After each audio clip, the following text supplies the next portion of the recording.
Area business leaders talked about inflation and the worker shortage during a summit today for the group called New North. Yeah, the annual event draws in business, education, and community leaders from around the region as well as the state.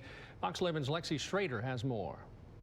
Although jobless claims seem to be trending up, Americans collecting benefits remain unchanged from the previous week, staying at an all-time low. As we look at jobless claims, that's something that we know kind of trends up and down throughout the course of cycles. Rebecca Deshane has been the Vice President of Talent Development at New North since January 2021. She says the same cycle is seen right here in Northeast Wisconsin. We have a very low unemployment rate traditionally across all of our 18 counties, but more importantly, we have a really high labor participation rate. Deshane says the topic of worker shortages remains hot and something we'll be looking at for a long time. And it really comes down to demographics. We have more job openings than we have people available to fill them.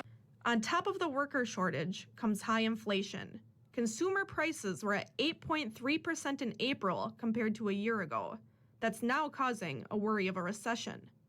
Barb Lemieux, president and CEO of New North, has over 23 years of leadership experience in economic development. She says Wisconsin isn't recession-proof, but often does better than other states in the nation.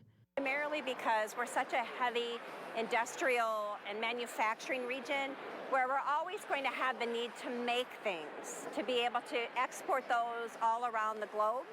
In April, Wisconsin's unemployment rate tied the record low set in March at 2.8%. What we're seeing is kind of cyclical. We know we're going into a different market right now. I think our region is a pretty good spot. Lexi Schrader, Fox 11 News.